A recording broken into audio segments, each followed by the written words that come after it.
जय श्री हरि विष्णु। कार्तिक मास में आने वाली पहली एकादशी यानी रमा एकादशी का विशेष महत्व है। इस व्रत को करने से व्यक्ति को सभी पापों से मुक्ति मिलती है, साथ ही इस जीवन में सुख सुविधाओं को भोगता है। रमा एकादशी का व्रत करने वालों को चाहिए कि इस एकादशी के दिन व्रत कथा का पाठ जरूर करें।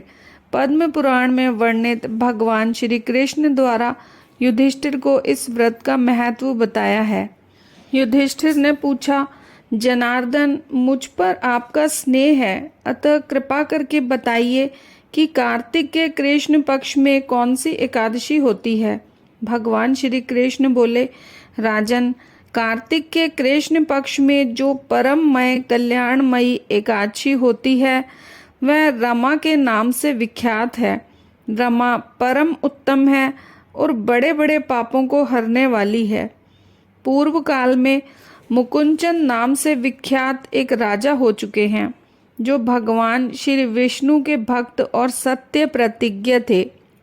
निष्कंटक राज्य का शासन करते हुए उस राजा के यहाँ नदियों में श्रेष्ठ चंद्रभागा कन्या के रूप में उत्पन्न हुई। राजा ने चंद्रसेन कुमार शोभन के साथ उसका विवाह कर दिया। एक समय की बात है, शोभन अपने ससुर के घर आए।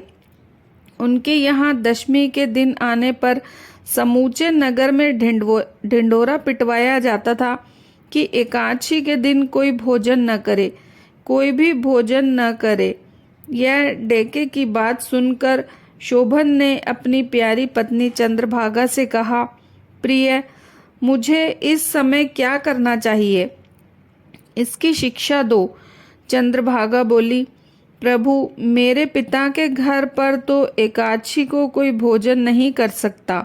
हाथी, घोड़े, हाथियों के बच्चे तथा अन्य पशु भी घास तथा अन्न तक, जल तक का त्याग कर देते हैं, आहार नहीं कर पाते। फिर मनुष्य तथा जल तक का आहार नहीं कर पाते।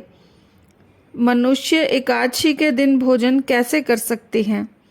प्राणनाथ, यदि आप भोजन करेंगे तो आपकी बड़ी निंदा होगी। इस प्रकार मन में विचार करके अपने चित्त को दृढ़ कीजिए। शोभन ने कहा, प्रिय, तुम्हारा कहना सत्य है, मैं भी आज उपवास करूंगा। देव के जैसा विधान है वैसा ही होगा। भगवान श्री कृष्ण कहते हैं, इस प्रकार दृढ़ निश्चय करके शोभन ने व्रत नियम का पालन किया। क्षुधा से उसके शरीर में पीड़ा होने लगी, अतः वे बहुत दुखी हुए। भूख की चिंता में पड़े पड़े सूर्यास्त हो गया। रात्रि आई, जो हरि पूजा परायण प्रजा जागरण में आसक्त वैष्णव मनुष्यों का हर्ष बढ़ाने वाली थी, परंतु वही रात्रि शोभन के लिए अत्यंत दुखदायी हुई। सूर्य उदय होते होते उनका प्राणांत हो गया। राजा मुकुंदचंद ने राजोचित से शोभन का दाह संस्कार कराया। चंद्रभागा पति का पारलौकिक कर्म करके पिता के ही घर रहने लगी। नृपश्रेष्ठ रमा नामक एकादशी के व्रत के प्रभाव से शोभन मंद्राचल के शिखर पर बसे हुए परम रमणीय देवपुर को प्राप्त हुआ। वहां शोभन द्वितीय कुबेर की भांति शोभा पाने लगा। राजा मुकुंदचंद के नगर में सोम शर्मा नाम से विख्यात एक ब्राह्मण रहते थे। ये तीर्थ यात्रा के प्रसंग से घूमते हुए कभी मंद्राचल पर्वत पर गए। वहां उन्हें शोभन दिखाई दिए। राजा के दामाद को पहचानकर वे उनके समीप गए। शोभन भी उस समय द्विज श्रेष्ठ सोम शर्मा को आया जान शीघ्र ही आसन से उठकर खड़े हो गए और उन्हें प्रणाम किया। फिर अपने ससुर राजा मुकुंदचंद का, प्रिय पत्नी चंद्रभागा का तथा समस्त नगर का कुशल समाचार पूछा। सोम शर्मा ने कहा, राजन, वहाँ सब कुशल है। यहाँ तो अद्भुत आश्चर्य की बात है, ऐसा सुंदर और विचित्र नगर तो किसी ने नहीं देखा होगा। बताओ तो सही, तुम्हें इस नगर की प्राप्ति कैसे हुई? शोभन बोले, द्विजेंद्र, कार्तिक के कृष्ण पक्ष में जो रमा नाम की एकादशी होती है, उसी का व्रत करने से मुझे ऐसे नगर की प्राप्ति हुई है। ब्राह्मण, मैंने श्रद्धाहीन होकर इस उत्तम व्रत का अनुष्ठान किया था, इसीलिए मैं ऐसा मानता हूँ कि ये नगर सदा स्थिर रहने वाला नहीं है। आप मुकुंद चंद की सुंदर कन्या चंद्रभागा से ये सारा वृतांत कहिएगा। शोभन की बात सुन सोम शर्मा ब्राह्मण मुकुंद चंद में गए और वहां चंद्रभागा के सामने उन्होंने सारा वृतांत कह सुनाया।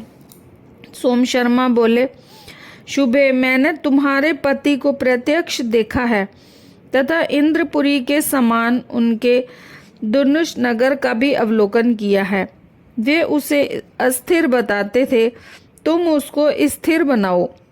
चंद्रभागा ने कहा, ब्राह्मण, मेरे मन में पति के दर्शन की लालसा लगी हुई है, आप मुझे वहां लेकर चलिए। मैं अपने व्रत के पुण्य से उस नगर को स्थिर बनाऊंगी। भगवान श्री कृष्ण कहते हैं, राजन, चंद्रभागा की बात सुनकर सोम शर्मा उसे लेकर मंदराचल पर्वत के निकट वामदेव मुनि के आश्रम पर गए। वहां ऋषि के मंत्र की शक्ति तथा एकादशी सेवन के प्रभाव से चंद्रभागा का शरीर दिव्य हो गया तथा उसने दिव्य गति की प्राप्ति ली। इसके बाद वह पति के समीप गई।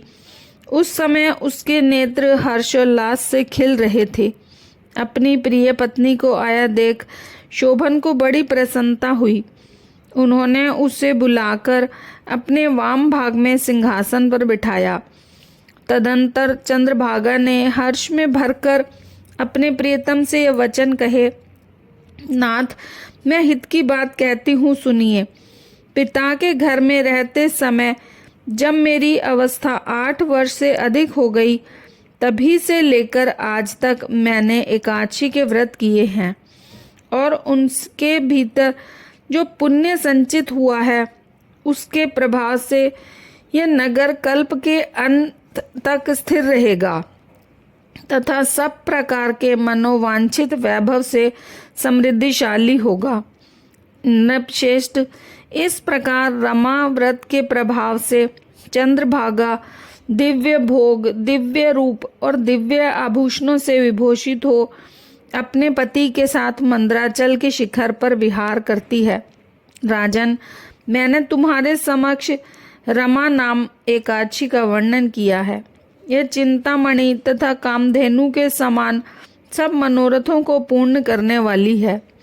मैंने दोनों पक्षों के एकादशी व्रतों को पापनाशक महात्म्य बताया है। जैसे कृष्ण पक्ष की एकादशी है, वैसी ही शुक्ल पक्ष की भी है। उनमें भेद नहीं करना चाहिए। जैसे सफ़ेद रंग की गाय हो या काले रंग की, दोनों का दूध एक जैसा ही होता है। इसी प्रकार दोनों पक्षों की एकादशियां समान फल देने वाली हैं। जो मनुष्य एकादशी व्रतों का महात्म्य सुनता है, वह सब पापों से मुक्त हो श्री विष्णु लोक में प्रतिष्ठित होता है।